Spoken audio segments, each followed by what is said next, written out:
I'm Tina-Desiree Berg, and I'm going to walk you through some highlights of last week's DNC meeting in San Francisco.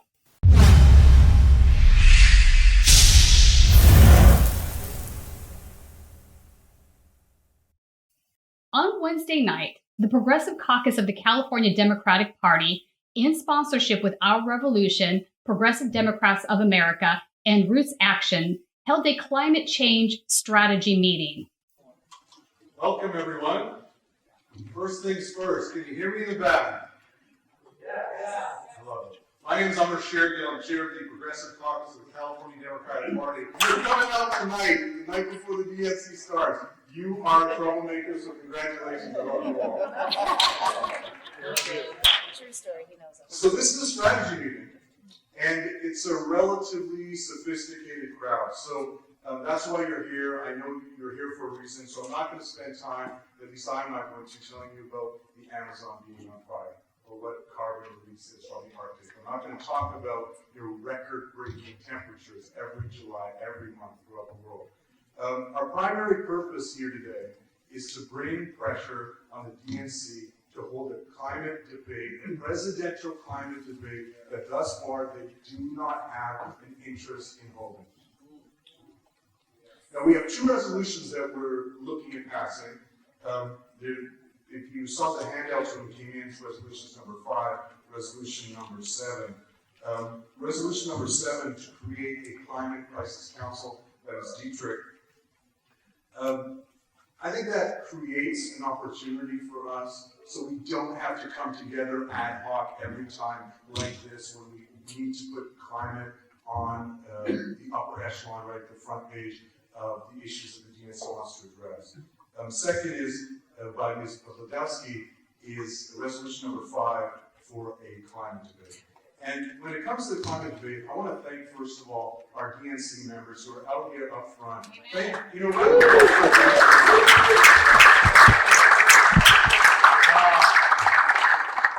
Panelists included Annie Leonard, who is the executive director of Greenpeace and also the author of The Story of Stuff. I do not need to tell this room how serious the climate crisis is. As you know, scientists no longer debate whether or not climate is real, but whether the impacts are going to be catastrophic or existential.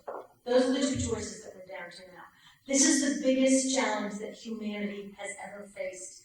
And I don't need to tell this room either that the window that we have to change course is shrinking. As the oceans warm and as the Arctic ice melts and as the water cycles change, feedback loops become too entrenched and too fast and too severe to be changed, and we will be locked into a pattern towards that existential threat. The window that we have is right now. We often hear that this is the first generation, that we are the first generation to live with the impacts of climate change and the last generation with a window to change it, but I think that's actually misleading because we don't have a generation. We have a few years. We have an actual hard deadline. Last year, the IPCC, the most respected, most expert body of climate scientists in the world, said we have just over a decade to cut fossil fuels in about half. And then we have to keep reducing after that. Even if we were able to do that, it will be too late to prevent all harm. But if we quickly and ambitiously embrace this goal, if we embrace it with gusto, we do still have a chance to avoid the worst climate impacts, the most brutal impacts. Cutting fossil fuels in half is a gigantic task. It is going to take an all-hands-on-deck effort to meet this. It is a huge, huge to-do list that we have, and we have to start now. We can't continue business as usual for 9 years, and then in the 10th year, radically, drastically change things. Every day that we delay, the job becomes hard. It is already very, very hard, but it is not impossible. Even the IPCC said that while it's technically possible, politically there are still obstacles, and the DNC has the opportunity to change that right now. In this incredibly high-stakes moment, developing, sharing, debating climate plans has got to be a top priority for all of the presidential candidates. And the DNC should be doing everything it can to be facilitating that. That is what leadership looks like. We voters are about to vote for who is going to lead this country for the next presidential terms, 4 years, which it is not hyperbole to say will determine the future of our country, our environment, our economy, and millions of lives. This is our last make it or break it window to pivot that trajectory away from the climate cliff and towards real, just solutions. And that is why we need a full-on debate focused on climate. If we're going to avert this climate catastrophe, we, the people, we, the voters, need to know where those vying to be our leaders stand on this incredibly pressing issue. The scant time given to climate on the conventional debates is not enough to get into the nuance between the climate's positions. It's a candidate's position. It's not even enough to get past the superficial slogans. We need to hear solutions, not sound bites. As well as Michelle Dietrich, who is a DNC member from Michigan and author of Resolution 7. Good evening, sisters and brothers. I am so glad to be here, and I am so heartened by your presence. I'm Michelle Dietrich, and as he said, I'm a DNC member from Michigan, where I live on an 80-acre farm, and I see the effects of climate change every season. We had half our farm we couldn't plant this year because it was flooded. And I know this is happening to other people who depend upon their farms for their entire livelihood. It's affecting literally the food that we eat. I'd like to thank our hosts tonight, the Progressive Caucus of the California Democratic Party, as well as the wonderful co-sponsors, Progressive Democrats of America, Roots Action, and personally, as a leader of some of the environmental work that our revolution does in Michigan, I'm especially proud of our revolution's sponsorship of this event and leadership in the work to pass these resolutions. And I just, again, want to call out Larry Cohen, who's another great. Resolution 7 would establish the Environmental and Climate Crisis Council on the DNC. I know you've all had losses to keep going, and I will be thinking of that tomorrow because I'm hoping for wins, but no matter what, we keep going. So the climate debate is absolutely crucial, and I'm so grateful to Tina for her leadership and everyone else doing so much.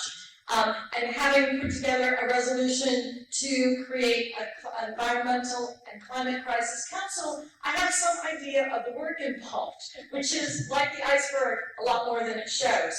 But we need more. We need to address the structural issues, the reasons we are having to fight for a climate debate.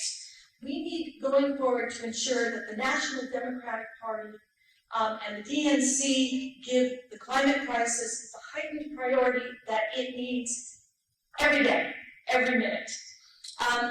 The great African environmentalist, activist, and Nobel Peace Prize laureate, Over 50 DNC members ultimately signed on as co-sponsors. We also had Tina Podlodowski. Thank you so much, and thank you so much for our incredible hosts and sponsors, for my fellow panelists, for the Progressive Caucus of the California Democratic Party, especially you guys rock. Thank you so much. Look, I'm Tina Podlodowski, chair of the Washington State Democratic Party, and for me, this resolution is really, really simple. And if you've read it, it's really, really simple. But it deals with a very harsh reality, which is we need a climate debate. And if we can't get them to give us a climate debate, they need to lift any penalties on the presidential candidates, and we'll hold our own darn climate debate.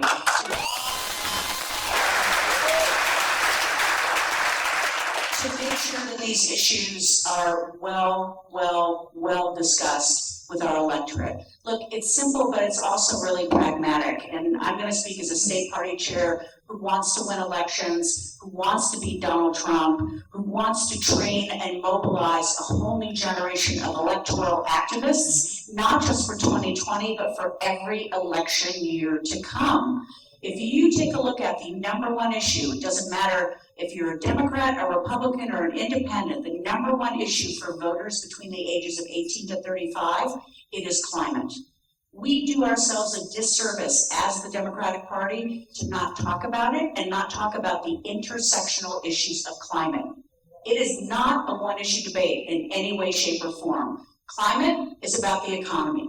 Climate is about addressing jobs. And frankly, if we want to win back those rank and file union members whose current livelihood depend on the fossil fuel industry, we better show them what the transition looks like, and we better include them and treat them with dignity.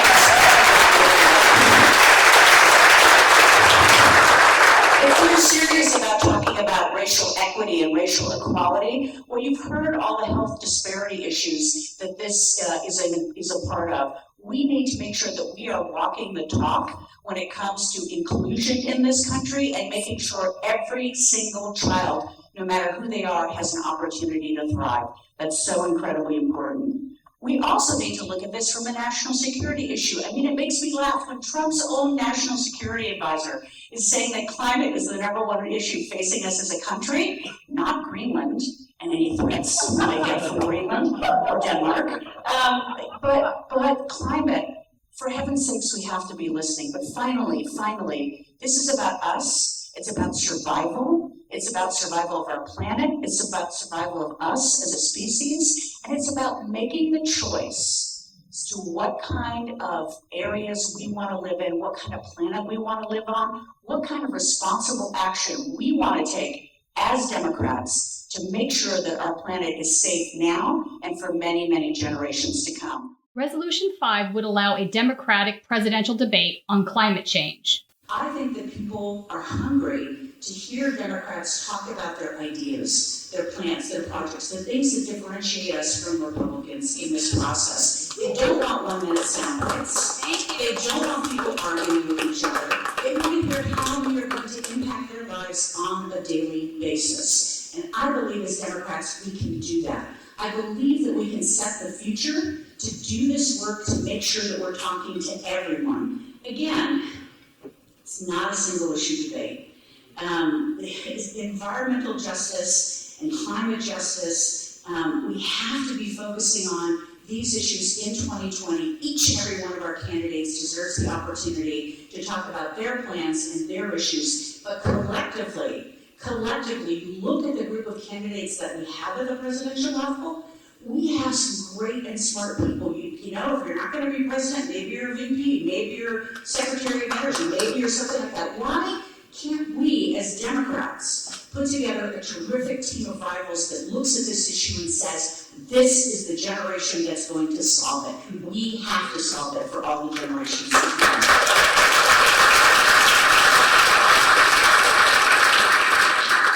So, you know, we need a debate. We don't need another forum. We don't need people sitting there in a chair for 10 minutes talking to some talking head from, some news agency. We need people being able and willing to debate. The one thing we know we won't debate is the science, right? Because we're all there in making that happen. But the ways to get to those issues, the ways to solve this, the way that collectively we can say, this is our moonshot, right? This is the work that we're doing as a party, I think is so incredible. So I've been accused of writing Resolution 5 to show for my governor, Jay Inslee, who's used climate as his #1 issue. Well, #1, that's not true. #2, my governor suspended his presidential campaign today, this evening, on racial matter. So let's just sweep that excuse aside, DNC. He's not there as a candidate, so let's make sure that we make this happen and that we do the work around this. And we also heard from Alan Minsky, who is the Executive Director of Progressive Democrats of America. All I want to say is that, first of all, if people have not signed on to Our Revolution's petition, it's very easy to find. Simply Google Our Revolution and climate debate, and it'll be the first link. And it's a fantastic petition. And I just want to say that the texture of our petition is grounded in the Democratic Party platform, which is supposedly the document that defines the Democratic Party of the United States. And in it, it does say that it recognizes we're in a climate emergency, and it calls for, and this is the product of the people who were on the platform committee, who were Bernie Sanders' environmental advisors, one of whom is strategic advisor around environment. Russell Green, Bill McKibben was there. There were other environmental activists from the Sanders campaign. And they pushed through language, and you can look at it. It's, again, supposedly the ruling document of the Democratic Party that we need to have a World War II scale mobilization. Bright and early Thursday morning, I attended the Resolutions Committee hearing. And although the committee heard over 50 resolutions, it was the climate change resolutions that erupted into controversy.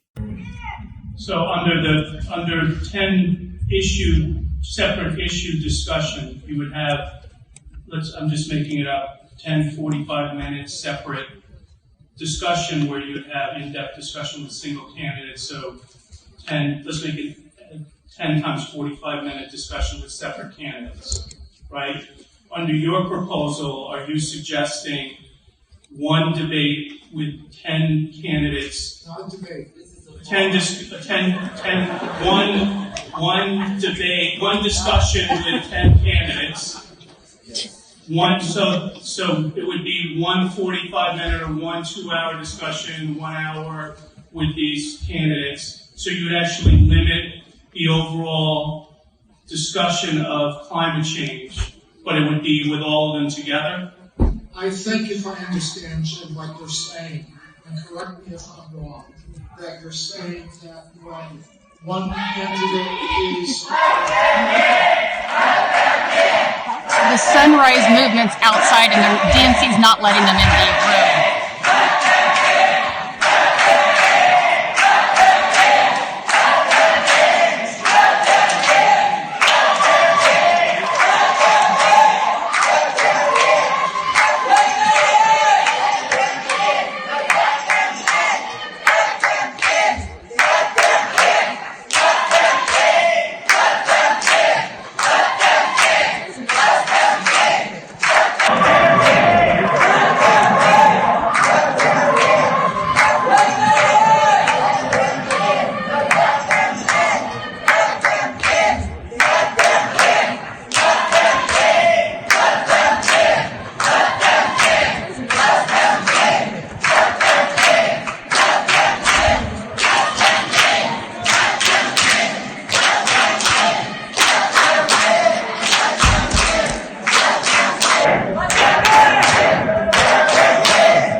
I'd like us to have 600 people in there. Right, so they're literally not letting the public into the DNC meeting, and it's supposed to be open to the public. That's what's going on. Have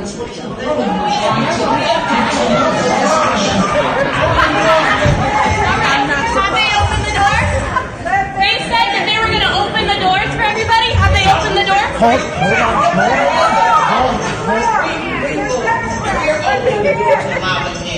We don't have any control if once the room reaches capacity. That's not true. It's open to the public. Come on, guys. Okay, so would you like to hear what So this is not a capacity. I mean, be a little bit more respectful. Come on, I mean, this is something you want to be supported. For you to be out, if you're preventing the meeting prevent from continuing. Let me check. Is everyone coming in? Are the doors open? Is everyone in? Okay.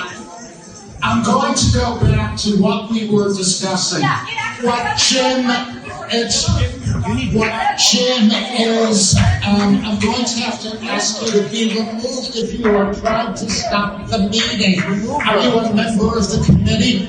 Of the resolutions committee? Of the resolutions committee. I'm sorry, we can't have this. Mr. Chair, I apologize for speaking out of order, but it's to my knowledge that the staff has been told to let folks in, and so if everyone will just calm down, so we can continue with our meeting. We are letting folks in, so we're trying to fix it, but we cannot fix it. Pardon me, we cannot fix it with the animosity and the disruption at the front of the room. So we are letting people in. We're going to do so in an orderly manner. I know the chairwoman would like to get back to the meeting, and we have pressing matters. So please, ladies and gentlemen, we are letting folks in, okay? Thank you.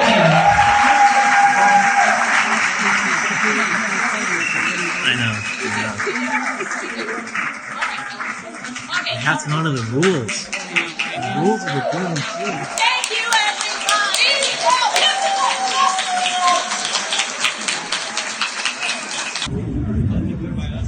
Right. So what Jim's language would do, Charlie, is you would have that if there is a discussion. So the resolutions committee was set to be at 8 a.m. They expected activists not to know how to get up early, apparently. So we got there early. I got here about like 7:25. I was given a guest pass. I signed up with the DNC the day before, so they knew that I was going to be here. So I went into the room that we were going to have the committee meeting in, and it was very, very empty. There was over half the chairs were empty. There were a couple Sunrise people who were there, and I start getting texts from my people saying, we can't get in. They say that there's no more room. They're at capacity. So I thought that was bullshit, and obviously an attempt to squish democracy and to keep activists from seeing the process, which we knew was going to be, difficult to get the resolutions passed that we wanted to get passed. So I went all the way back out to the table that I had gotten my badge. There were about like 100 or 150 activists who were there, angry, and this is like 7:35 at this point, so well before the meeting is going to start. They said they didn't have enough passes.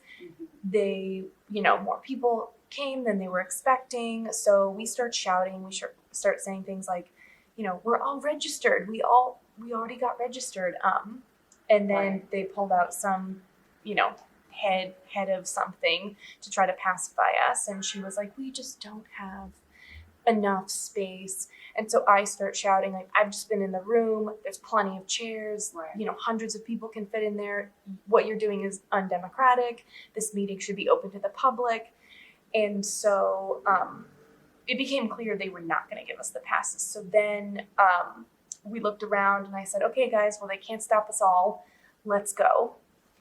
So we start marching down these hallways. We came around this corner. I was leading the way because I had been to the room before. So when we got to the doors to go in, there are, maybe like 4 or 5 double doors, and they had blocked them all off. So I start talking to the people that were inside, like the security people, and they wouldn't let us in. The whole group came behind us, and there was a struggle. I was let in because of my badge, and immediately I flung the doors open. I got that on camera. Good. Well, because we could hear you guys outside, and you're right, the room had a lot of space in it. There was no way that was to capacity, not even remotely. No. And so I kept hearing, and I kept thinking, they must be outside trying to get in. So I had walked down to the back of the room and got there just in time. Wow. Yeah. Wow. Yeah, we looked up on Hilton's website because we're at the Hilton Hotel. Yeah. This room, the capacity for that room was 2,200. And we counted them up. They had put out 208 chairs. Right. That sounds about right. A tenth of capacity. And the chairs were not yet full by the time No, that all the activists came in. So there was a physical struggle at the door. That's right. One man in particular was trying to like push me out of the way. I was holding doors open. I was ushering people in. We got nearly all of them in. But they still continued to put the brakes on people coming in because of no credentials. I had a couple of other friends who came to the door who didn't know what had happened, and they were turned away. So there were people who showed up and who paid parking and got up extra early on Thursday morning. It was crazy. So then, as the meeting started, as the doors were opening and closed, we started hearing people saying, "Let us in, let us in." Yeah. So I went to the back of the room, pushed open the door, and there was another physical fight. This is interrupting the meeting. Which is great. Yeah. So. But before we consider that, we need to understand that this controversy has been months in the making. It started last June when environmental activists started a petition to get the DNC to sponsor a climate change debate. We have a climate crisis denier in the White House. We have a Senate Majority Leader who has gleefully taken on the moniker of the Grim Reaper for anything passed by the U.S. House. But we can pressure them by putting through a massive jobs bill that will address the climate crisis. There's lots of work to be done. We don't need a Green New Deal resolution. We need a Green New Deal. And we need it now.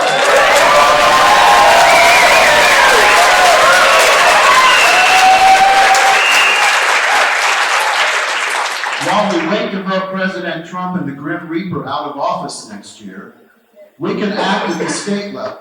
And that's the gist of the last part of the resolve clauses in this resolution. We have a trifecta in 14 states. That's up from 6 states just 2 years ago, where we have both houses of the legislature and the governorship.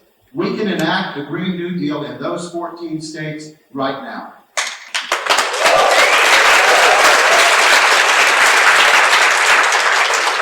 There are 24 additional states with some form of initiative process where we can put this on the ballot through getting petitions signed. 7 of those states overlap with both the trifecta and a initiative, but that gives us 31 states where we can start making a huge difference right now. And if people see what a Green New Deal looks like, in reality, that it creates millions of jobs. These can be good paying union jobs, and they are socially useful. And if people see us step up, not after the 2020 election, but right now in these states, it will change their perception of our party, and we will not only have a blue wave or even a blue tsunami next year, we will have a transformative election where independent voters and disaffected Republican voters join our party and put us in power to do the right thing for decades to come. So the idea was if we could change the rules, it would not penalize any presidential candidate for participating in a debate on climate change. Currently, they can go into a forum setting, but that only allows for one candidate on the stage at a time. So it's not really conducive to understanding the differences in the candidate position. I was asked to let people know what the DNC has been saying about debates, and I read what has been given to campaigns, networks, groups, and media, and whoever else. DNC sanctioned debates. The DNC will hold 12 sanctioned debates, the largest number ever, 6 in 2019 and 6 in 2020. As part of this process, the DNC is negotiating the best possible platform for Democratic candidates so that each debate has a large reach. Then the question is, how do you distinguish between a debate and forum?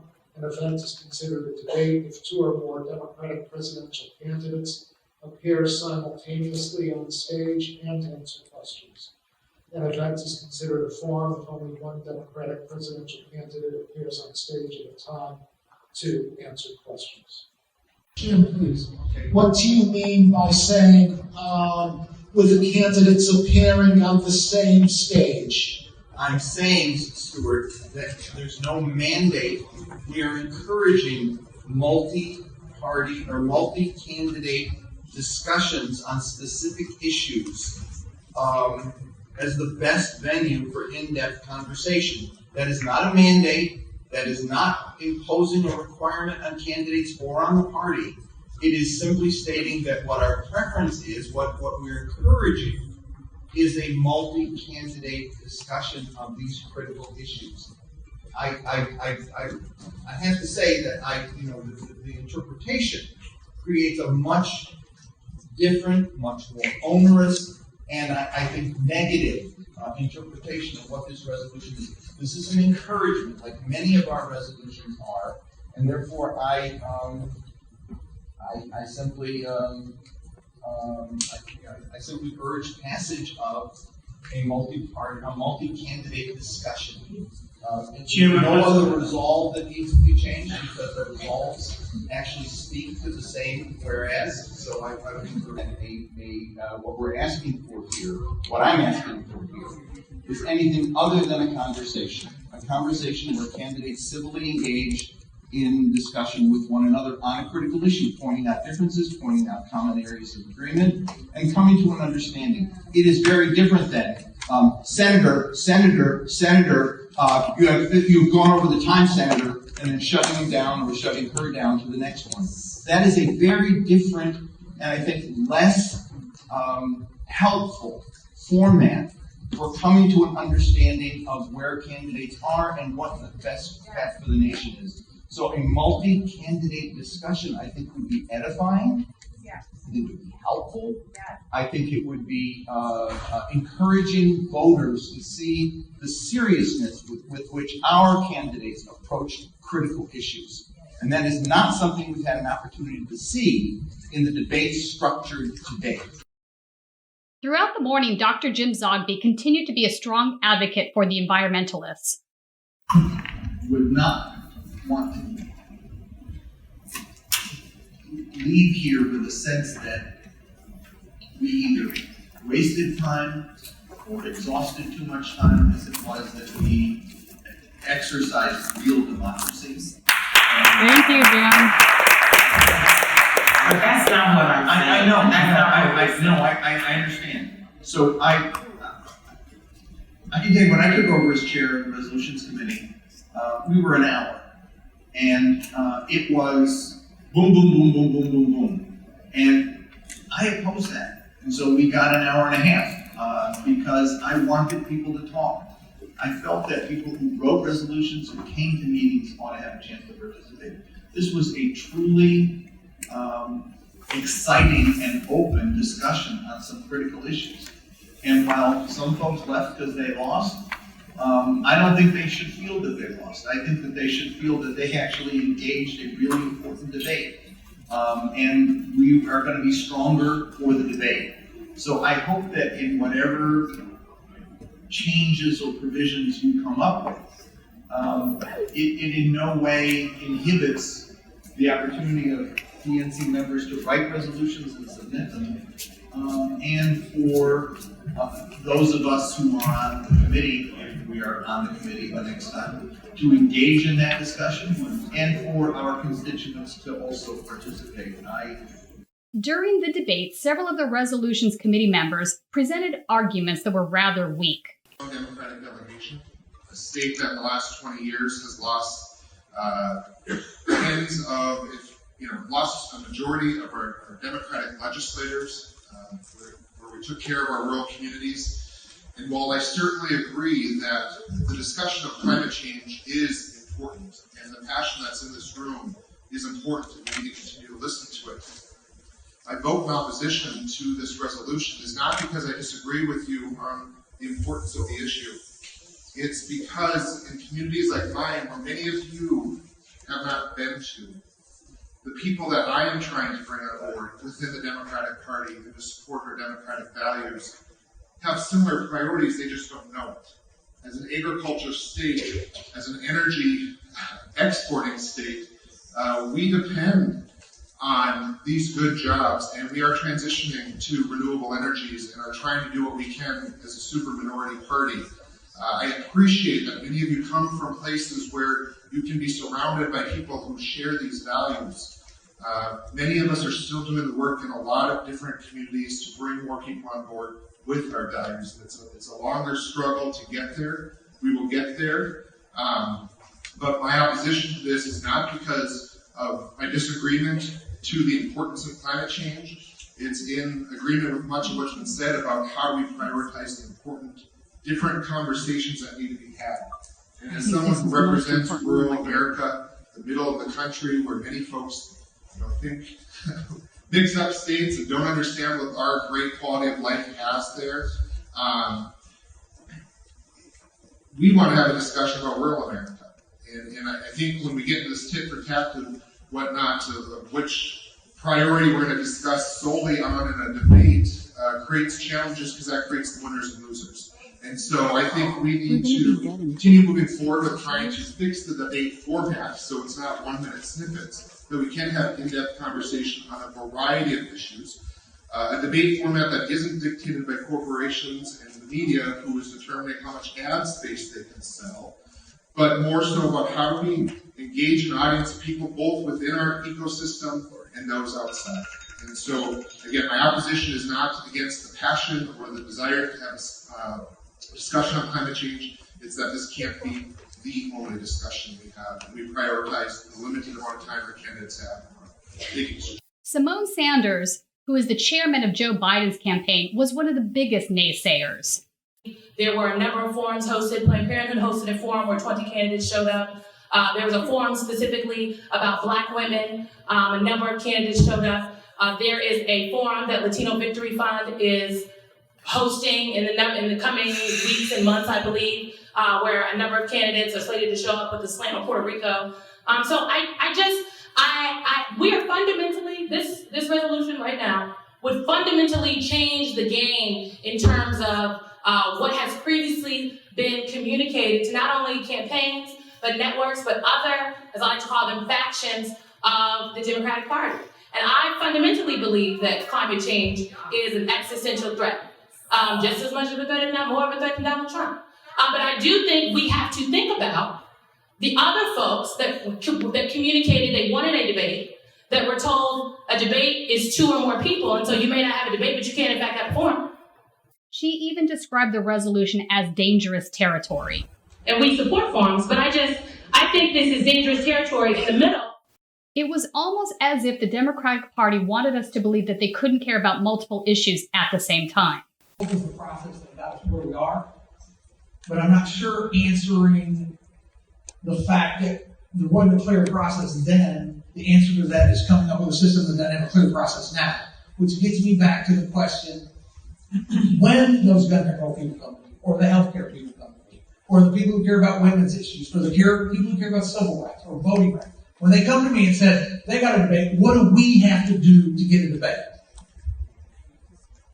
What's the process? What do you tell them? How many of these things are we going to have? Is it whoever can fill up this room full of people gets to have one, and whoever can't fill up the room doesn't get to have one? I mean, I just think we're picking something out of the air. We need to have a process in place to do this so everybody gets treated fairly.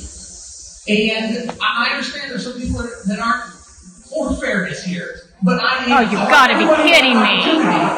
And are you a I'm lobbyist? not sure by doing this, we've given everybody an equal opportunity here. But in effect, what we've done is that those people who looked at the DNC decision and honored it, well, that was your mistake. Because the people who tried to overturn the decision got what they want, and because you honored it, you didn't get what you want. And I don't want to send that message either. So, Jim or Christine, can you tell me, what do we say walking out of this room to all those 30 other groups that are going to ask for one of these? After the resolution was shot down, kids from the Sunrise Movement who had forced their way into the back of the room now stood on chairs and chanted, "Whose side are you on?" They absolutely shut down the DNC meeting. Tina accepted it. We are voting on the full resolution. The full resolution as amended, you vote yes. If you're opposed, you vote no. All those in favor of the full resolution as amended, please say aye. Aye. Opposed, no? No. The vote was 8 for, 17 against. Thank you. Resolution number 6, which is also about the resolution calling on the DNC to hold a... We're tired of debate! We are afraid for our lives! We need a class today because we need a just position! We need a class today because we need courageous leaders! This is what we want! This is what we're asking for! Which side are you on now? Which side are you on? Which side are you on now? Which side are you on? Storm surging, fire burning, you don't hear the call. Fossil fuels are paying you, there's way on you at all. There's way on you at all. There's way on you at all. Which side are you on now? Which side are you on? Which side are you on now? Which side are you on? Stay on the county, there are no neutrals there. You'll either be a union man or vote for J.S. Blair. Which side are you on now? Which side are you on? Which side are you on now? Which side are you on?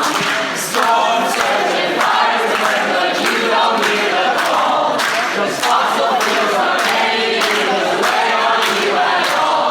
There's way on you at all. There's way on you at all. Which side are you on now? Which side are you on? Which side are you on now? Which side are you on? In St. Harlan County, there are no neutrals there. You'll either be a union man or vote for J.S. Blair. Which side are you on now? Which side are you on? Which side are you on now? Which side are you on? Storms surging, fires burn, but you don't hear the call. 'Cause fossil fuels are paying you, there's way on you at all. There's way on you at all. There's way on you at all. Which side are you on now? Which side are you on? Which side are you on now? Which side are you on?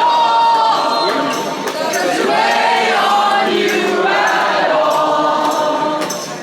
Which side are you on now? Which side are you on? Which side are you on now? Which side are you on?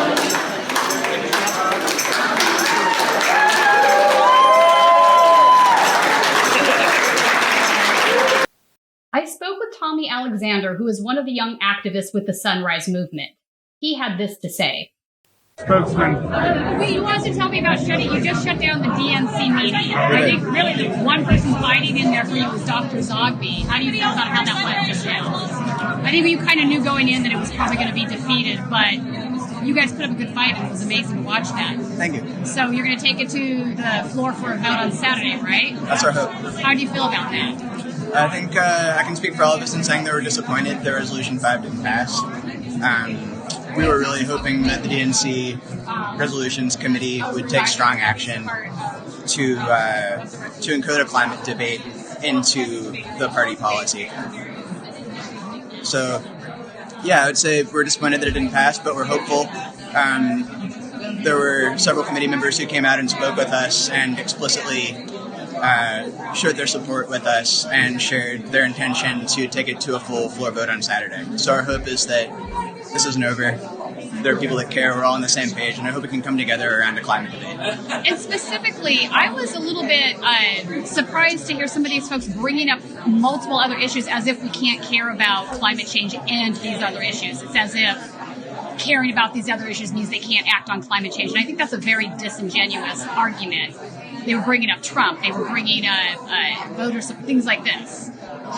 Did you feel that was rather disingenuous as well, or?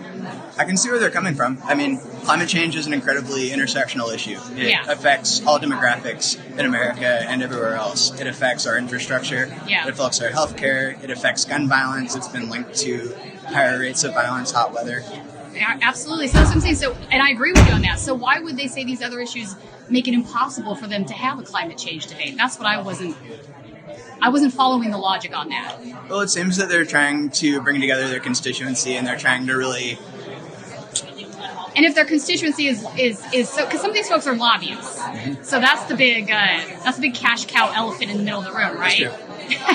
And it was pretty apparent to me who those folks were. Is there a way to get around the big money in the room? As long as the DNC continues to place these people in positions of power, how do you fight that? It's hard, I can only hope that people power will show the DNC Resolutions Committee and the DNC at large how important this is, that a huge portion of their constituency cares about climate change, that 64% of registered Democrats have stated their support for climate debate. Okay. So, and that's also, it's every serious Democratic candidate, including Biden and Sanders and Warren, have all stated that they would like to have climate debate. So, except we have Simone in here basically arguing against it today. What do you make of that? And Biden's not coming this week. Yeah, that's true. Yeah, Biden is playing a different game, I think. But I mean, there are a lot of members who support the climate debate. I think hopefully there's a way that we can find a common ground. Balancing these concerns about other issues, balancing the concerns of process, but elevating this issue. There were so many people who spoke today about climate change as an issue that in some ways encompasses all these other things. I'm with you on this. I think that this should be first and foremost, because let me tell you right now, we don't fix the climate, none of these other issues are going to matter. That's true. This is literally the biggest geopolitical problem we face, in my opinion. Absolutely. And I am sick and tired of no movement from the party that's supposed to be fighting for these things. And this isn't the first time I've been in a DNC meeting and seen this happen. I've seen it happen repeatedly, actually. And Dr. Zogby is one of the few folks that really keeps going to the mat. So God bless him. We're lucky to have him. Anyway, so I'll be there with you guys on Saturday for that floor vote. What do you think is going to happen? You think it's got a chance, or is this just keep fighting? I think it has a chance. Okay. I'm an optimist. I think we made a strong showing today, and we showed. Yeah, no, you guys were great. That this matters. So they did initially let you in. I was there in the front of the room, and the room was not full. And these meetings are supposed to be open to the public. And when I came in and checked in and got my press badge, they were turning away the public. They were saying we've given out all. And I was like, that's some bullshit wonky right there. That's all I'm going to say on that. But I thought it was great that you folks made such a stink out here that they had no choice but to let you in. And I think also part of that was you do have a bunch of journalists here live streaming. So they sort of realized the public perception on that, keeping you guys outside, was really not a good move. Absolutely. And many of us were in there. You were one of the lucky ones. I got a badge. I was sitting in there. I came here early. Oh, right on. You came here early to get one. Okay. But there were a lot of people who were out here, and I know several grandmothers who were here with the group 1,000 grandmothers, and they wanted to go pay a parking ticket, and they couldn't get back in. That's what she had said. That's right. I went to go pay a ticket, and you're not letting me back. That's right. I did hear one of them say that. Yeah. So I think it was disappointing to see that the DNC, which this should really be a public forum. The Sunrise activists lined the halls leading to the main ballroom. Until it's won. We're gonna rise up till it's won. People rise up, when the powers come down. When the people rise up, when the powers come down. They try to stop us, but we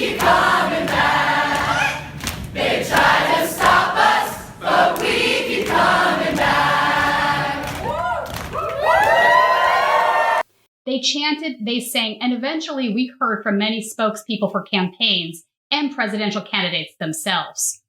The most impassioned speech came from Nina Turner, who is a co-chair of the Bernie Sanders campaign.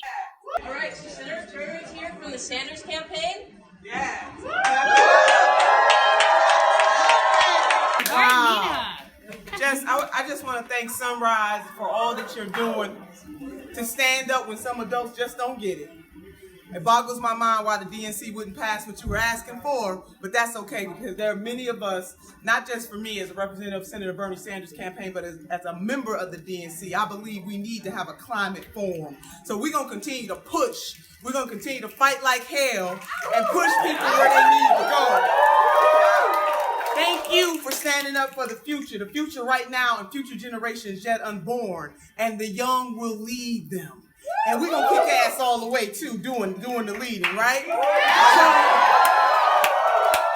I don't want you to ever get weary and well doing. Every great thing that we've ever done in this country, and dare I say the world has always come from the grassroots, not from the grass tops.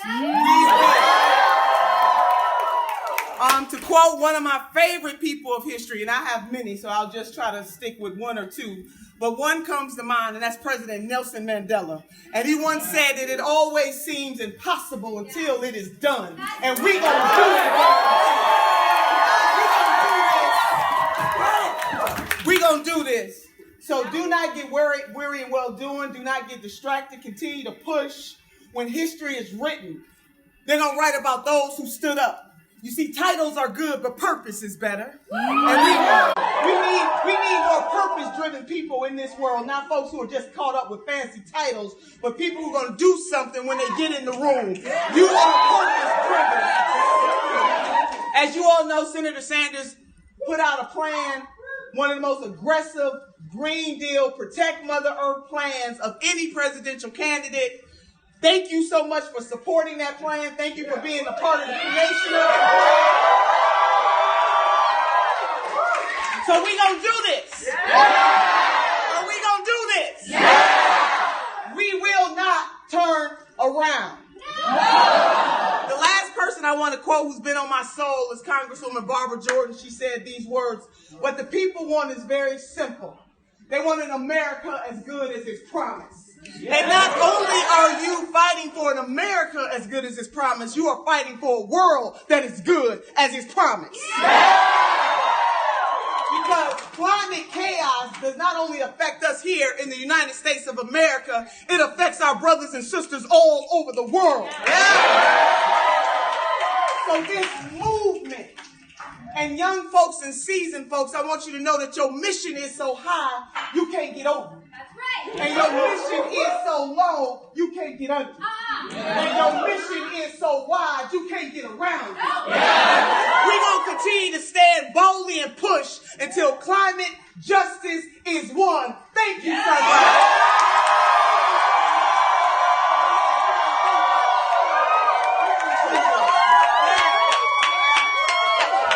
Andrew Yang tried to make the case as to why UBI and climate change are related. You all, holy cow, are you beautiful. I love the Sunrise Movement so much. I agree with you all. How many of you watched the last debate? Yeah. So if you watched the last debate, you saw me stake out the new third position on climate change. Position number 1, we need to fight climate change. Position number 2, climate change is a hoax. And Andrew Yang's position number 3, which I think you all share, it's worse than you think. This is an existential crisis and we need to get behind real solutions as fast as possible. We need to stop not just doing less of the bad stuff, we need to start doing more of the good stuff. You all are incredible role models and passionate leaders. I think that the DNC needs to listen to you. We need a climate change debate.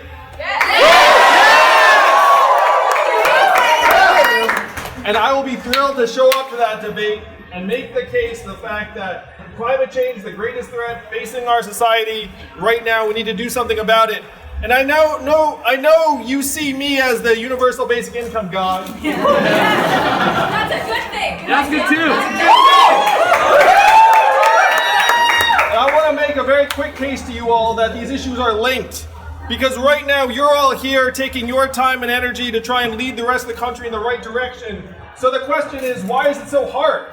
Why is the rest of the country stuck where it is, given that we can all see around us? This July was the hottest month in recorded history. The last 4 years have been the 4 warmest years in history. So why is it so hard? And the reason it's so hard is that so many of our fellow Americans are living paycheck to paycheck. They have their heads down. They can't focus on the future. So if you say we need to worry about climate change, what do they say? They say, I can't think about next month, I'm thinking about today, I'm thinking about this week. So if we pass universal basic income and get their heads up, and then go to them and say, we need to fight climate change, you think we'll have a better response? Yes! So to me, we can get the boot off of people's throats economically, and then we can speed up on climate change, because we need to do it for your sake, for my kids' sake, for the country's sake. So thank you all for your passion and leadership. Let's make history together in 2020. And Tim Ryan promised to take up their mantle. With one last thing, we got a hell of a fight on our hands. There are a lot of powerful interests. Of course, it's the fossil fuel industry. Of course, it's the monopolies in the agriculture industry. We're in for a fight. And I'm going to tell you this. There's no savior. There's no savior. There's no superstar. There's you and there's me. Together. And that's how we've always made change in the United States. I've been saying for the last few months, it's not about left or right. It's about new and better. I don't want to have the same fights, the same discussions, the same rhetoric that we've been having since the Vietnam War. It's time for us to turn the page. Right? It's time for us to get shit done in the United States. I want to be your president. I'm going to leave you with one last thing. And Bobby Kennedy used to say this at the end of his campaigns. I do not promise you ease. I do not promise you comfort. But I will promise you these. I'll promise you weariness. I'll promise you hardship. And I'll promise you sacrifice. But with these, I promise you victory. I want you guys to go to timryanforamerica.com. I want you to volunteer for my campaign. I want to build an army around this issue and other issues that are not about left or right, that are about new and better. It's time for the next generation to grab that torch and let's go kick some ass.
On Friday, we heard from Reverend Barber, who made an impassioned speech about the Poor People's Campaign.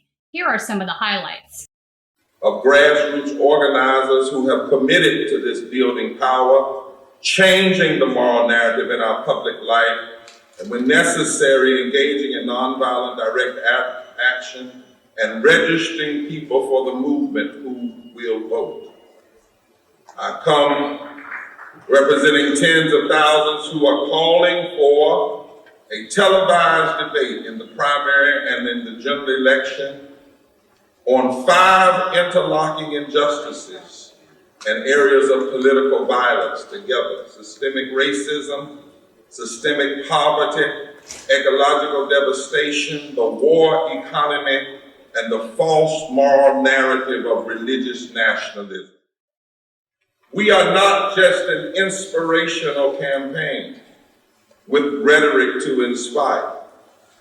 We have worked with some of the nation's leading economists and think tanks like the Institute for Policy Studies and created a Souls of Poor Folks Audit of America, which all of you will get a copy of via email. And under the direction of Attorney Shala Gupta Barnes, who's here today, we prepared and presented to the House Budget Committee this summer a moral budget with numbers on how we as a nation could shift priorities to meet the demands of the Poor People's Campaign today. And we held for the first time in history a Poor People's Moral Justice Congress that brought together over 1,000 people from all 50 states and moral leaders who are committed to transformation in this country. In 24 days, we will be in El Paso to launch a 9-month, 22-stop tour that we're calling We Will Do More Tour. M, mobilizing, O, organizing, R, registering, E, educating and registering people for the movement who will vote. This tour will culminate with a mass Poor People's Assembly and Moral March on Washington, D.C., June 20th, 2020, and we hope to see many of you there.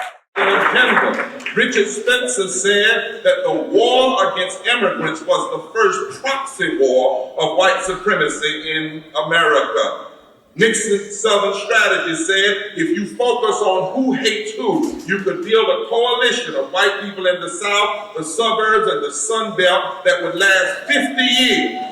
Well, 2018 was the 50th year, and the nation is finally beginning to see what's been happening all the time.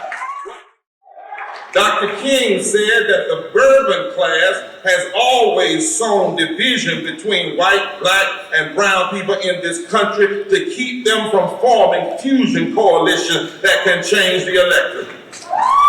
We need moral political leadership that will challenge the works of racism, the divide and conquer strategies designed to pit people against one another, and the policies that have disparate impact on black and brown people and even white people. Systemic racism is not just against black people, it is an assault on democracy itself. Racism is not just words. Racism is voter suppression and gerrymandering. Since 2010, at least 23 states have passed racist voter suppression laws, including racist gerrymandering and redistricting laws to make it harder to register, reduce early voting, purge voters from the poll, and require restrictive forms of ID. If you want to talk about racism, let's really talk about racism.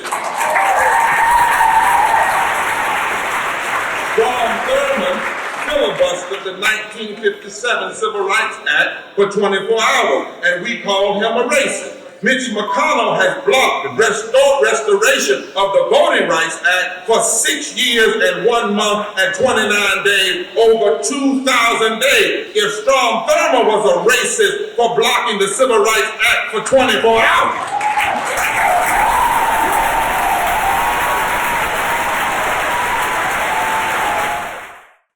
After Reverend Barber finished his speech, we heard from Kamala Harris. To get the job done of making sure that we are reaching out and touching people, we are listening to them, we are organizing for them, with them, and we are fighting every step of the way. So here's the thing. This is a moment in time that is no doubt an inflection moment. It is requiring us to look in the mirror as a country and ask the question, who are we? And we all know part of the answer to that question is we are better than this. And so this is the moment in time that we must fight for the best of who we are. After Kamala Harris finished her speech and Bernie Sanders was introduced and was taking the stage, Kamala Harris's staffers, who had been sitting in the audience, erupted in chants. It was very loud. You can't go wrong. She's smart. She's strong. Senator Fransisco. You can't go wrong. She's smart. She's strong.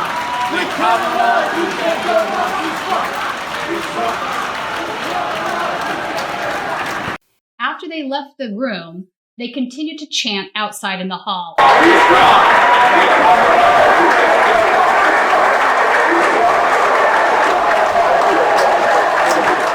Eventually, the security came and asked them to leave. We are facing the most important election of our lifetime.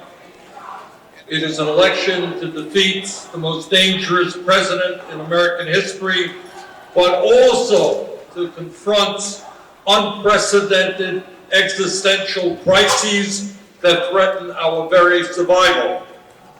The burden that we face and that this party faces is a heavy one, and we cannot afford to fail. And let me be as clear as I can be. In my view, we will only be successful if we are capable of rallying an unprecedented grassroots uprising that sweeps Trump and all that he represents out of office. And this is where we are today. Our healthcare system is designed to make $100 billion in profits for the healthcare industry, while 87 million are uninsured or underinsured. 30,000 a year die, 500,000 Americans go bankrupt. The time is now to pass a Medicare for all single-payer program. On Saturday, Tom Perez introduced the Resolutions Committee packet at 8 a.m. to consider 57 resolutions, which included 31 message resolutions and 26 commemorative resolutions. Good morning, everybody.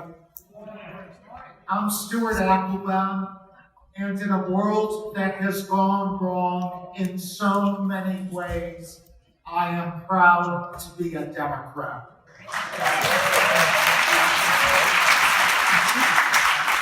We have to get this right. Members have received copies of the resolutions as they have been reported out. These resolutions cover a wide range of policy positions. Among the resolutions considered were a resolution on gun violence, a resolution supporting the labor community, a resolution reaffirming the Democratic Party's commitment to making climate change a central issue in the 2020 presidential primary.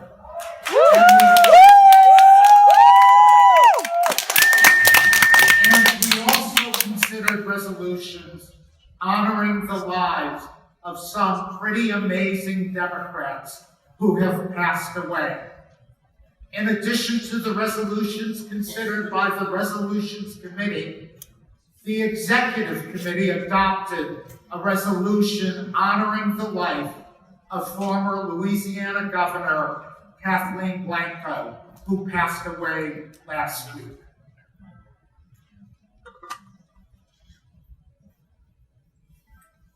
This meeting, the Resolutions Committee meeting, had one of the largest numbers of resolutions that were submitted in our time. And the Resolutions Committee tried its best to make certain each and every resolution was put forth to the committee with due diligence by our staff to make certain it represented what the maker of the resolution wanted to say. Despite the high number Our committee deliberated thoughtfully and thoroughly. After 5.5 hours, we concluded our work with 48 resolutions that were voted to be recommended by the committee. We have not recommended adoption of resolutions 5. Boo! Roll call vote! Roll call vote! Roll call vote! Roll call vote! Roll call vote! Roll call vote! Roll call vote! And climate is the issue that is absolutely worthy of a robust discussion by our presidential candidates, but that you should not put into question the DNC's neutrality by elevating one issue at the expense of another. Therefore, I move to strike Amendment Resolution Number 4 from the package of resolutions passed by the Resolutions Committee at its meeting yesterday and forwarded for consideration by the floor. Is there a second? We had a motion and we've had a second. The motion to strike Resolution 4 is debatable. So we will have a debate on this motion. And at the end of the debate, we will go to a paper ballot vote because this issue is very important. And we need to make sure that everybody's vote is recorded on a paper ballot so that we are very clear and transparent in our reporting of this issue. I think it is very important that we do that, and we will indeed do that. And before we do that, folks, I want to make sure folks have the proper context as to what the rules are in the debates, because I think it's very important for us to do that. The concept of sanctioned debates started after the 1988 primary. And during the 1988 primary, there were 25 debates. And we heard from candidates. I didn't hear from them because I was still, I think, in graduate school. But the party heard from candidates that was an unwieldy number of debates. In 2003, candidates were so inundated with requests on debates that they actually turned to the DNC to develop a sanctioned debate schedule. And so there were DNC sanctioned debates during the 2004 and 2008 cycles, but there was no enforcement mechanism, which we now have in place since 2016. And as a result, in those eras, and for instance, in 2008, the debate schedule ended up having 25 different debates. And candidates, including a senator from Illinois, were among those who said, this is a very large number of debates, and it's very difficult for us to run a campaign. Candidates and campaigns, understandably, have difficulty saying no to requests because every issue that comes up is a very, very important issue. And so in 2016, the DNC sought to address the problem by adding an enforcement mechanism to the debate process. And so with the sanctioned debates, candidates were told that they would be barred from participating in any of those debates if they participated in a non-sanctioned debate. At that time, he opened the floor up for debate. If you voted yes, that meant you were in agreement that the resolution should be pulled from the packet, and if you voted no, it meant you wanted to include that in the packet. The no votes were a much longer line of speakers. I'm an elected DNC member from the state of Missouri, and I stand today to ask you to vote to not remove Resolution 4 from the packet, because we need to understand that there is intersectionality with climate change. All right? We need to get that people are losing their homes because of climate change, and that causes crime. That causes gun violence. That causes healthcare. Thank you, Curtis. We're going to tackle this issue, and we need your today signed on to having Resolution 4 pass, and that includes people as diverse as Ajahn Hu, who speaks for domestic workers across this country. People like Randy Weingartner, who is a union member. Our under incredible pressure with regard to climate. Our DNC members from Puerto Rico, where climate has devastated the work that they're doing, and members from over 25 different states. Climate is not a single issue debate. It is about bringing back our voters for this next cycle. It is about our young people. It is about our union members. It is about green jobs. It is about making sure that health disparities for our Black and brown kids are recognized all the way through. It is about making sure that our national security is represented. It is about this little bit of survival on the planet as the Amazon is currently burning today. And we're going to the Amazon in Seattle, and the Amazon in Brazil, and we are never going to get this back. Here's the deal. We, as a body, never voted on these debate rules. Not a single one of us. That was brought out. The Democratic National Committee have changed the debate rules more than once. Just ask the 13 or 14 candidates who will not be on the stage in September.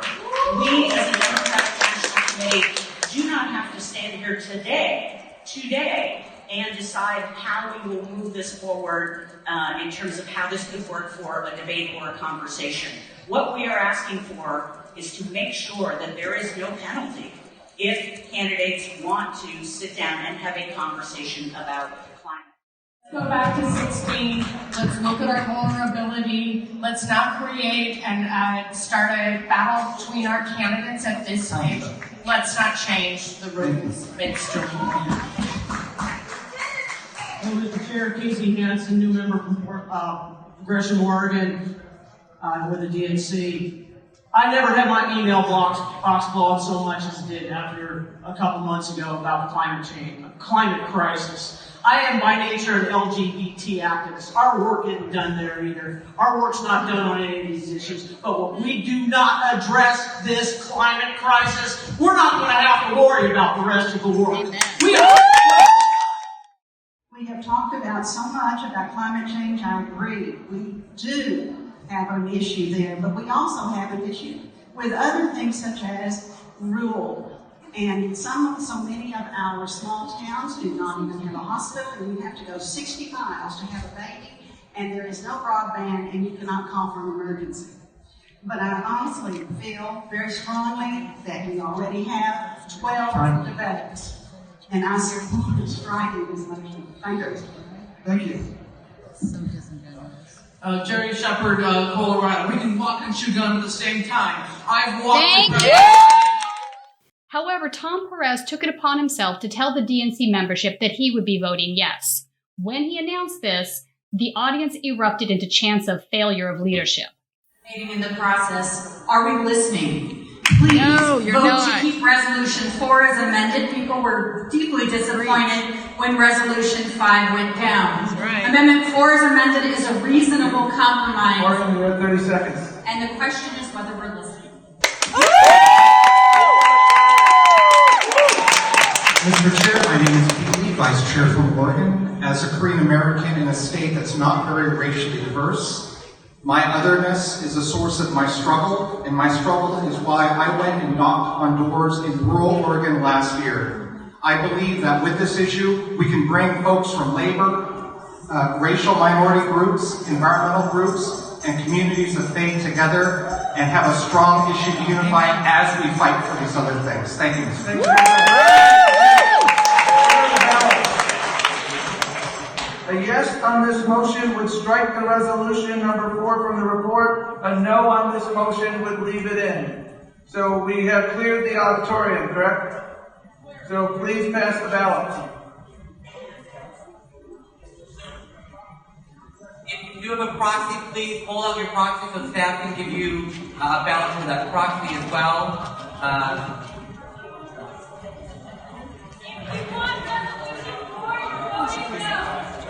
A yes on this motion would strike the resolution number 4 from the report. A no would retain resolution number 4 in the report. So yes would strike the resolution. Vote no! Vote no! Vote no! Vote no! Vote no! Vote no! Vote no! Vote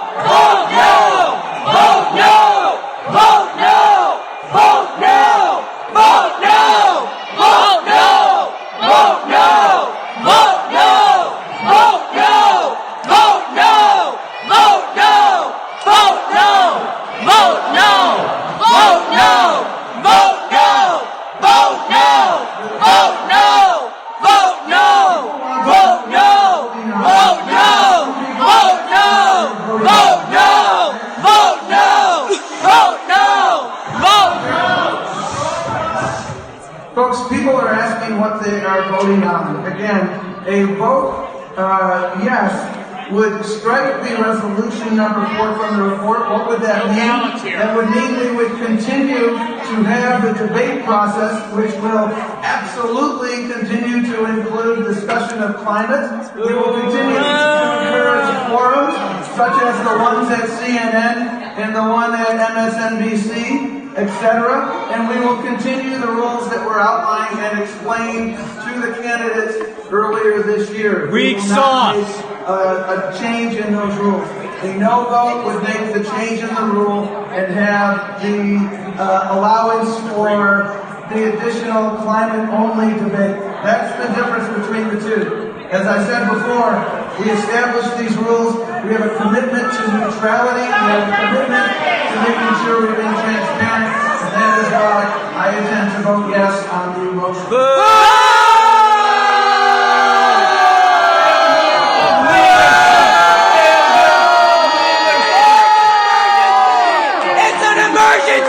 Don't be fossil fools! Don't be fossil fools! Of leadership. Failure of leadership! Failure of leadership! Failure of leadership! Failure of leadership! Failure of leadership! Failure of leadership! Failure! During the floor vote for the climate change resolution, I spoke with several DNC members.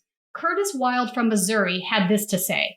In your opinion, and because I feel the same way, they kept bringing up these other issues as if there's some sort of idea that we can't care about multiple issues at the same time. Exactly.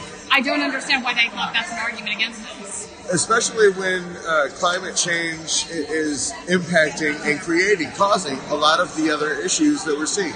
Gun violence could be because of immigration issues that were caused from global warming or famine or climate or wildfires.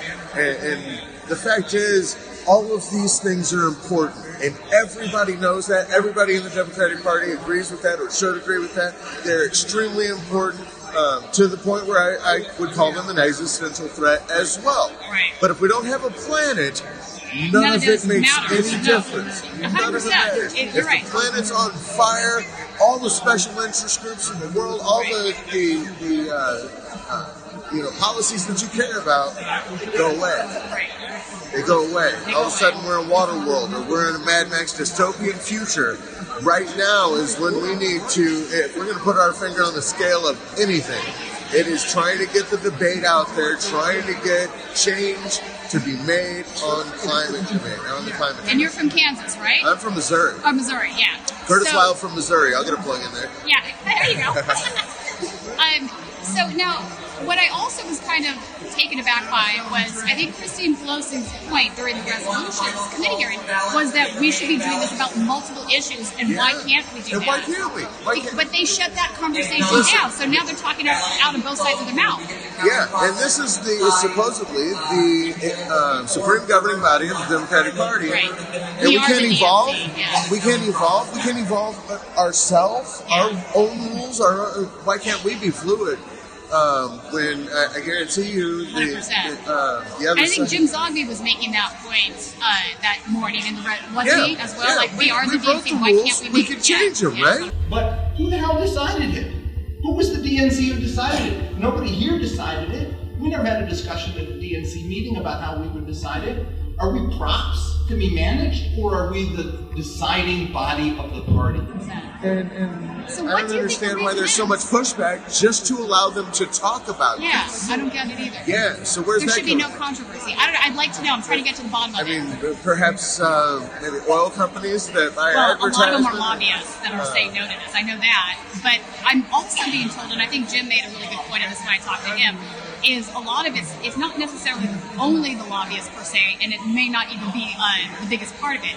It's the fact that there's so many consultants, like with those 5, I think he said, consulting groups that are basically taking all the DNC money.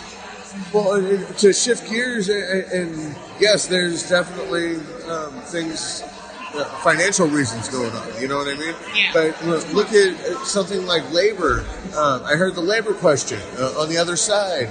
And the fact is, if we're going to tackle climate change on the level and the scale that we need to, labor is going to have to be a huge part of that, because this is going to be a generational change that is going to create millions of good jobs. Because now that's going to be our focus, instead of never-ending war that's sometimes created from famine or flooding or wildfires that are caused by climate change. So it all comes back to climate change in many respects. And more people need to get that and at least let the debate happen. Absolutely. At the very, very least, let the debate happen. The Greenpeace president over here who's joined, I don't know if she wants to talk on camera.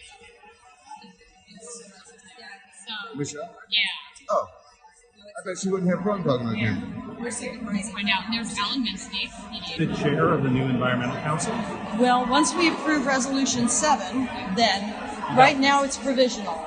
I was elected chair of the Environmental Council for the DNC, which is newly created. I authored the resolution, I brought it, but it's provisional. So we're going to be voting. We had a meeting before we got approved, because after this meeting, everyone's going to leave. There'd be no chance to have our first meeting. And I have to say, the DNC enabled us to do that. They arranged the room for us, and they worked with us. I mean, I think we need to praise where praise is due. And So, it can be. I have Alan Minsky from PDA we here know with each other us. a little bit. Yeah. And so, first of all, I agree. This is huge.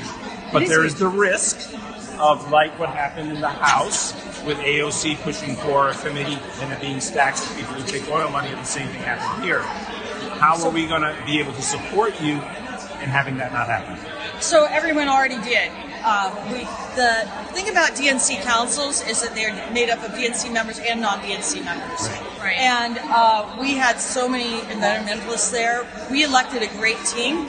And also, we structured the bylaws in such a way that we will have a representative from the Native American community, from the African American community, from the Latinx community, and they all, to become members, to officers, you have to ascribe to the bylaws, which uphold the environment, fighting climate change, and environmental justice. So, But what does it say anything about the fossil fuel industry? the other thing is, I put in an ethics provision in the bylaws. Yeah. So if you have a conflict of interest and you're running, you have to reveal it.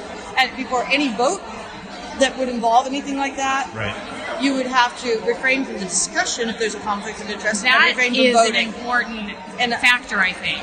And I think it's really important when we look at any DNC council or any party entity like that being set up, we need to start thinking about ethics and conflict of interest provisions. I agree. I didn't see them in any of the other bylaws. It's probably more important for this than, say, for the Disability Council, You get big props for this in the world, I'm sorry. You get big props for this because there is a lot of lobbyists that are DNC members. This is not a big secret, I think. Absolutely. So, there's a lobbyist for the gasifier industry who is very interested in our council. I'm just going to put it that way. Right.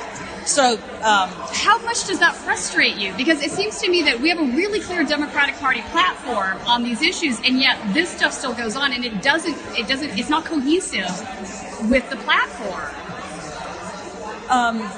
So I think the platform matters a lot when you elect a Democratic president. Yeah. But what does the platform do absent a president? I mean, I use it to inform how we created the Environmental and Climate Crisis Council, referred to it, and it was able to legitimate it. But it is a presidential platform, really. I mean, so that's fair. Yeah, but the other thing I think we all need to start doing is thinking about that platform. How we can start. Generally, it's a very isolated process. And in fairness, if we have a Democratic president, the platform should reflect that person's values. But we can still help inform it and still help make sure it's law. Absolutely. What do you think, Alan? Right. Well, So are you going to... Oh, well, no, the Sanders campaign, of course, had a big influence on the environmental planks in the platform because that was a very highly contested nomination process. Right. And there were Sanders people who were very vocal, particularly on the environment and on a number of other issues. But I just want to say that, I'm very close to Susie Shannon. I did speak at the first Poverty Council meeting And I was an activist involved in the formation of that council and supporting Susie, who took such an initiative. And I just want to say I am really committed, and PDA is, to tracking your work on the Environment Council, being an ally of yours, and really with you in solidarity with you, having it be a powerful force for for environmental policies that are responsive to what the science tells us needs to be the case as of where we are in history right now. We're going to figure out how to leverage this. So can I ask you about a Washington Post headline that came out this morning that I'm not sure that either of you have seen? No, I haven't. I've been It's pretty politicking since 6:30 a.m. Yeah, no doubt. It basically makes the case that Bernie Sanders' environmental plan is worse than Donald Trump's wall as far as economics, et cetera, are concerned. I think this is that's my reaction. When I haven't gotten deeper into the article yet, but just the headline alone was so, what did I just read? You know what I'm saying? How can somebody think this way? Because this is really an existential problem. If we don't solve the climate change problem, none of these... No, you answer first. Because... No, I need to read the article because that shocks the heck out of me. You know... Does it though? All right, well, what I want to say is I do think my feeling is we do have to be realistic about what we're up against. Coming out of the Great Recession of 2008, the one sector that contributed more for the domestic economy lifting out of its crisis, two sectors. One, tax breaks for the wealthy so there could be stock buybacks to artificially inflate Wall Street, and fracking and oil extraction. That's the reality of the American economy. Trump has loosened regulation. It continues to boom. So, yes, people are going to say that you take out the most vibrant, functioning sector of the economy, you're going to have some real problems. Yeah. And they're, of course, they are going to not believe that this can be done through a federal set of programs, regulations, and positions that demand the development of a green economy. Obviously, Sanders would argue that would replace the other industries' collapse with something that was just as vibrant. But they don't believe it, and I think that's their logic. But we have to realize what we're up against. Was that the argument in the article? I can only anticipate it. That's pretty much. I haven't gotten deep into it either because I just saw it when I sat down. So like he said, right? I'm just more concerned at this point of the way that things are being framed, because I think framing is an important part of the narrative, and when you make these sort of bombastic claims in this direction without really considering how people, a lot of people don't read past a headline. Or if they do, they read two paragraphs in. If it's something that's 15, 1,600 words long, they tune out. I mean, that's sort of a reality. It's very troublesome to me to see that sort of I don't think we can make any mistake about it that those forces are huge. Yeah. They huge amounts of money, huge amounts of power. They control the FERC, the Federal Energy Regulatory Commission right now, and those positions. They don't want a president who's going to replace those people. Massive regulatory capture, you're right. That's the other part of the problem. And they will fight that. Tooth and nail. So anyone who's really, truly going to take them on, tooth and nail, because so much is at stake. I agree. I mean, in a way, I feel like this is almost the upending of the plutonomy, which is the Citibank word that they used in that memo, 10, 12 years ago. And there has been such a consolidation at the top of money and power, money, power, right? So these folks really do control aspects of regulatory capture, Congress is bought, all of these things are intertwined. And I think they are actually genuinely worried. It's that whole idea, what was AOC's line where she said they have money, we have people. There is a hell of a lot more of us than there are of them. And I think as Americans become more woke, now not to beat the dead horse on that word, but as they're more aware of how ingrained money in politics is, and they get angry about it, they're worried that some actual change is going to be forced through in a way. That's a funny thing to really side talk, but if you actually look at the emergence of fracking, this was this technology of pumping these chemicals down, water filled with chemicals, the side drilling and all this stuff. I bet you that this was probably developed on an American university campus doing research with taxpayer dollars. So, democracy. Yeah, no, I know you gotta go. I do. Yeah. Thank you so much for No, thank you. Appreciate it. Chris Reeves, a DNC member from Kansas, made the case that historically Democrats have prevailed when they've had more debates, not fewer. People on stage at once. Right. They just recognize that just because you don't have a podium, it's okay.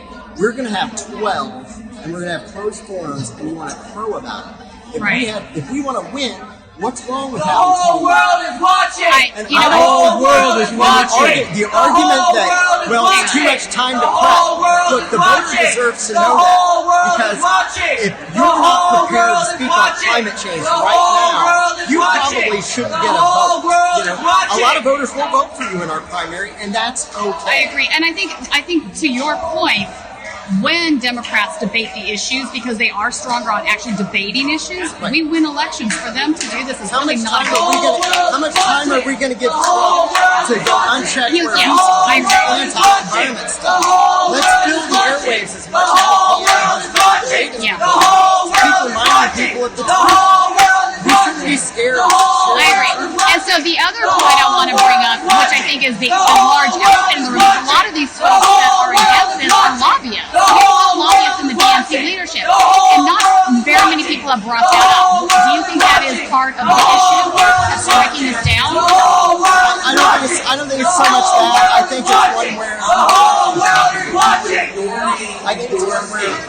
we legitimately have a lot of people who are legitimately, we have to do whatever it takes to beat Trump, and so they think that this is the safest as a strategy. And I think it's a strategy. I just don't agree with the strategy. Okay. I'm like, look, stop ceding the airwaves to Trump.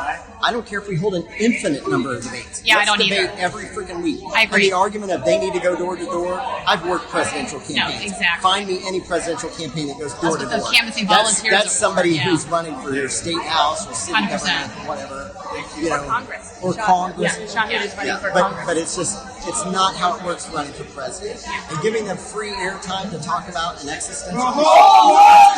It only helps. I agree. Thank you. I agree with you. Thank you, sir. The whole world is watching. The whole world is watching. Members ultimately defeated the resolution by a vote of 222 to 137. In that group of 222 were 75 at-large delegate votes. The at-large delegates are appointed by Tom Perez and include many lobbyists. For example, there's a lobbyist from Citgo Petroleum and a lobbyist that represents News Corp. So, I'm R.L. Miller with Climate Hawks Vote, and I am getting reports that the vote has been against us, which is not at all surprising because Tom Perez was stacking the deck against us from the beginning. The vote is I'm not quite sure what it is, but it looks like it's going to be under 200 for them and over 100 for us, but I'm not sure how the proxies are going to be counted. Without proxies, it was 141 to 118, which actually is closer than I thought. This has been a failure of leadership from the top down. The DNC has operated as a black box, and it's been very frustrating. I am committed to reforming the DNC, not to burning it down.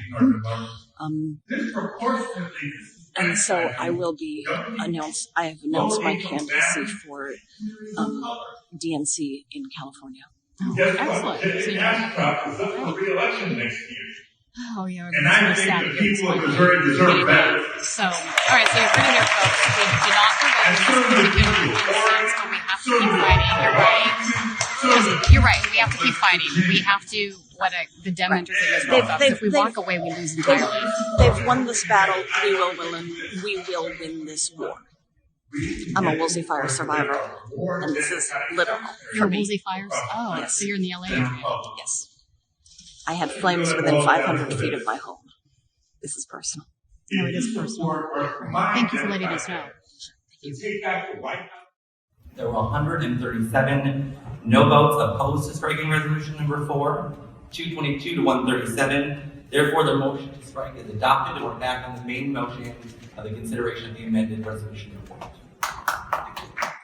DNC member Yasmin Taib took to Facebook to complain about the effect that the at-large delegates had on the vote.